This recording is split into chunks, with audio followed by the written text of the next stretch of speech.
Hello and welcome to the Birkbeck Futures Bite-Sized Career Series. My name's Lucy. I'm one of the employability consultants here at Birkbeck Futures. This session is going to be looking at openness statements. So if you have a disability, mental health, long-term health or neurodiverse condition, having a look at when and how and why you might want to think about disclosing that to an employer as part of a recruitment process. Now, as I go through the slides, I will be talking about disability. Disability will be an umbrella term for all of the conditions that fall within it. It just makes things a little bit easier than going into detail about all of the things that come within it. So this session is going to look at a number of things. The first one is going to be disclosure. Now, personally, I prefer the term openness or being open with an employer. Disclosure seems like a little bit of a harsh word. But what we're going to be looking at around this is, what obligation is on you or not on you potentially to tell an employer about a disability, and also what can an employer ask or not ask about a disability as part of the recruitment process. Then we're thinking about being open, thinking about the benefits of doing that. So why might you want to be open with an employer? And then also thinking about the risks of not being open. What could be the potential consequences? We'll also look at what it is you want to tell an employer and why that might be. Also look at how to identify who you should be talking to about it should you choose to be open. And then having a think about the recruitment process, looking at the times when you might want to disclose and trying to identify which one might be the most suitable for you. So we'll start with disclosure. Now, I think the first thing I want to say here is that telling an employer, and indeed telling anybody about your disability, is your personal choice.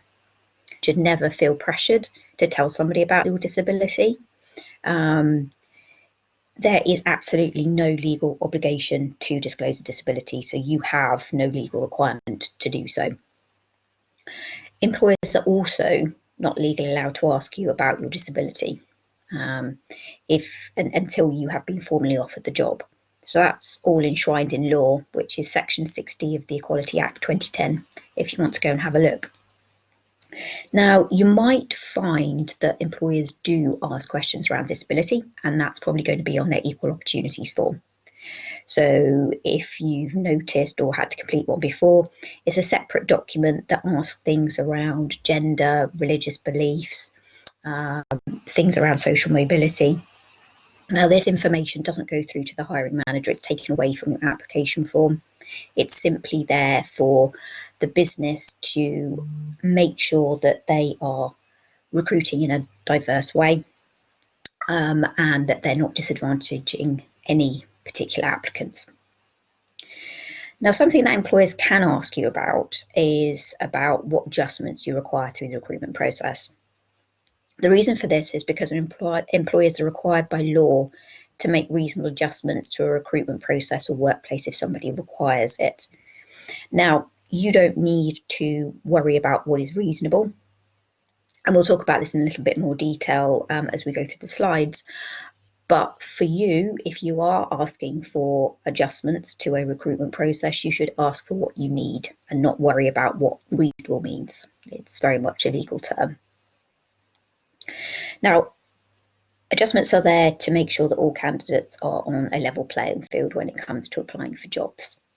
So that means that somebody with dyslexia, for example, is not disadvantaged by the fact that they need materials on a different coloured paper or they need extra time, for example. Now, you don't have to go into detail or disclose much about your disability when you ask for adjustments, and this is what we're kind of really going to focus on when we're looking at these openness statements, because you don't have to share a huge amount of information. You just need to tell an employer what it is that you need. And I think one point to make here as well is that if an employer asks you to provide proof of your disability, that's completely inappropriate. They may ask you for evidence that you've had extra time, for example. So they might ask for something from Birkbeck, but they should never ask you to prove that you have a disability.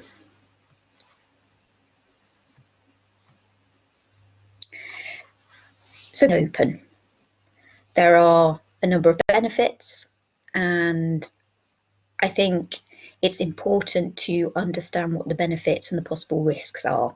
Now, I completely understand and appreciate that it can be really nerve-wracking. There is that fear of discrimination or potential discrimination, even though it is illegal.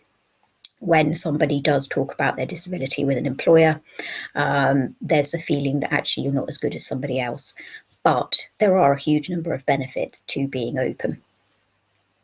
So first of all, you can request the adjustments and support that you need.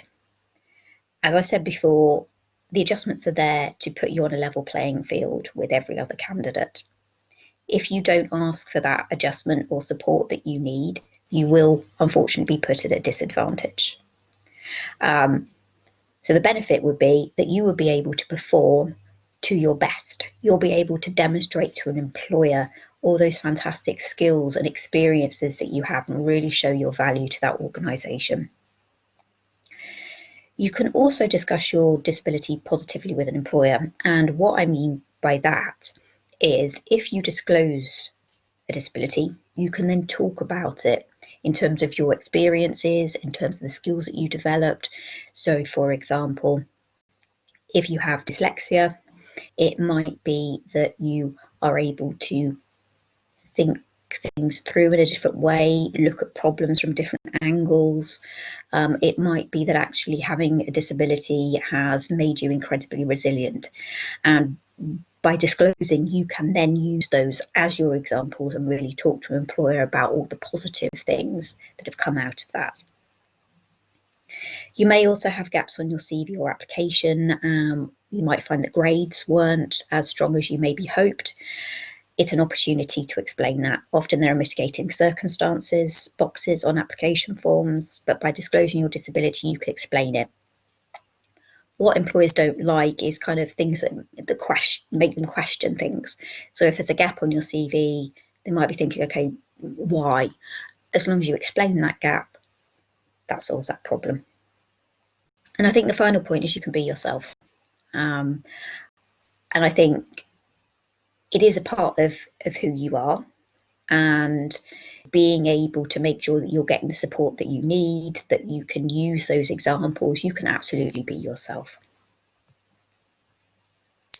So what are the potential consequences? So if you decide not to be open, the first one would be the flip side. You don't get the adjustments and support that you need, and you could miss out on that dream job, because if you don't ask for that extra time that you would normally get in exams, for example, you will already be a step behind somebody who doesn't need the extra time, and that will be putting yourself at a huge disadvantage.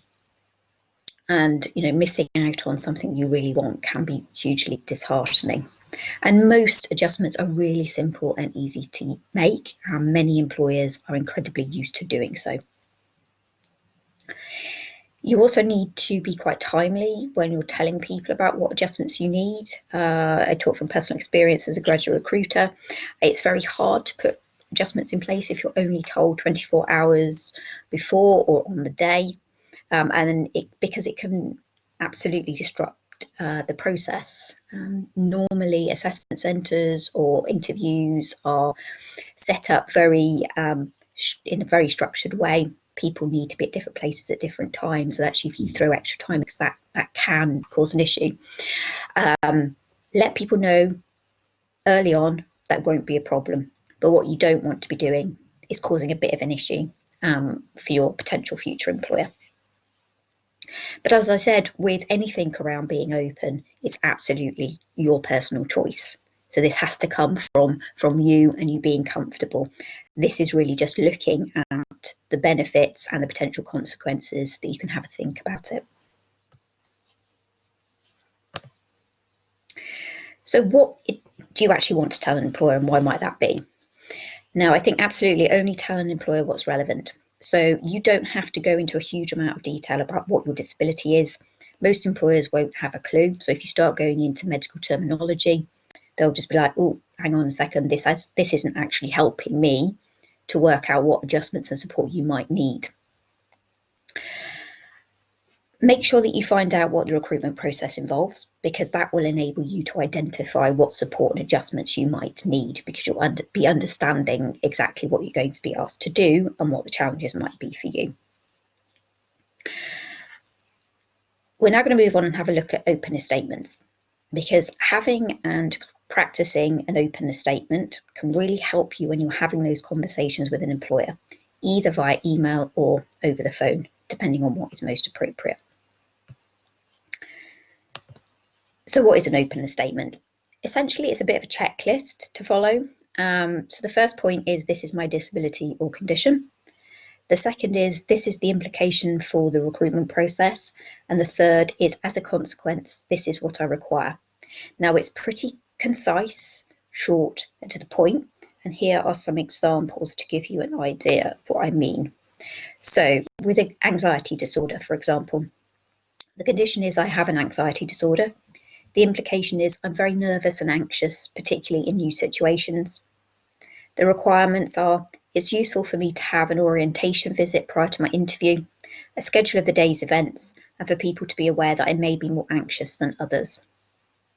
So very straight to the point. So the condition is, very simply, I have an anxiety disorder. The implication, so this is the implication that would impact you through the recruitment process, and then the requirements. So setting out in accordance with what they're going to be asked to do during the assessment and what they need. And then this one for dyslexia, dyspraxia. Condition, I have dyslexia and dyspraxia. Implications, I have a weak short-term memory and I am unable to write comprehensive notes whilst I'm listening. Requirements, to have handouts in advance and be able to have conversations. I'll also require additional time. So as you can see, this is very much related to the recruitment process. There may well be other implications in relation to the dyslexia and dyspraxia, but the person has only mentioned what is relevant to this particular situation and this particular recruitment process. Now, when thinking about who to talk to, always aim to get in touch with the person who's managing the recruitment process, because they are going to be the ones that are going to be overseeing everything. They're going to be putting all of the organisation into place, and they'll be able to look at the adjustments as part of that. It's also most likely that they will have experience of doing it before as well.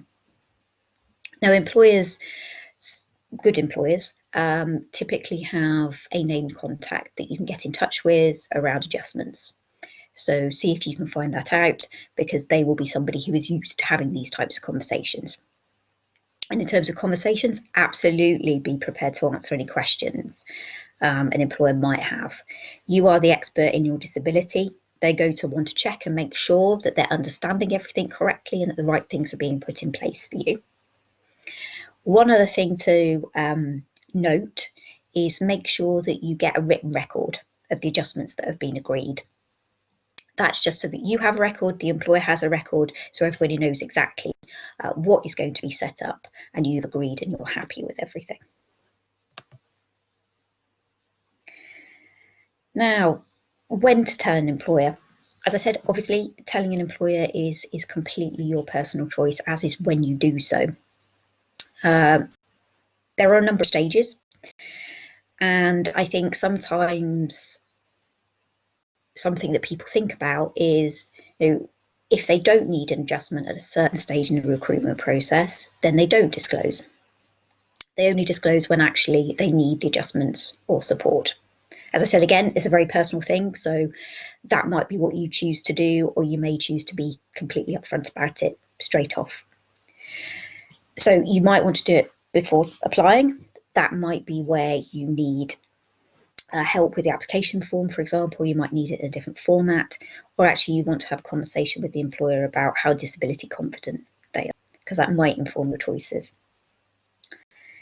You might want to do it on your application form or your CV. I think probably application forms or cover letters rather than CVs. But on your application form, you might want to do it because you might have mitigating circumstances. You might have gaps, for example. So on your CV, you may want to explain a gap that way. you may also want to use it as examples. So if you're being asked application form questions around skills and experiences, you may want to use your disability as an example for all of those. Now, if you've been invited to interview and you require adjustments, so you might need questions in advance, you might need extra time in answering, you might need wheelchair access, then that would be a very good time to inform an employer. But obviously make sure that they are told, or you tell them as soon as you're invited through to interview, so that there is time to put those things in place. Now, I've put during the interview here. Personally, I would say not if you haven't disclosed any other point throughout the process.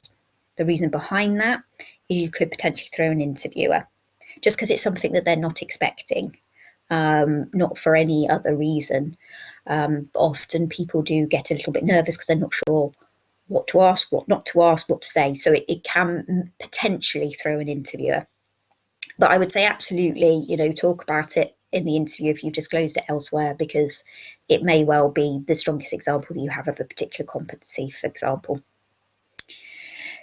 If you haven't needed any requirements throughout the recruitment process, but you will do once you're on the job, then you should really be thinking about telling them once the job offer is made. That is so that the adjustments can be put into place once you're in the workplace, so that you can truly succeed in that new role.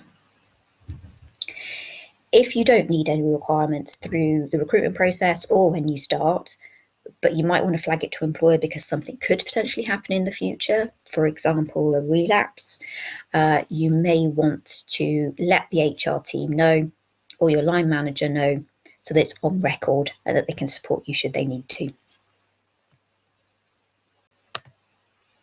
So that's openness statements in a nutshell. Thank you ever so much for tuning in.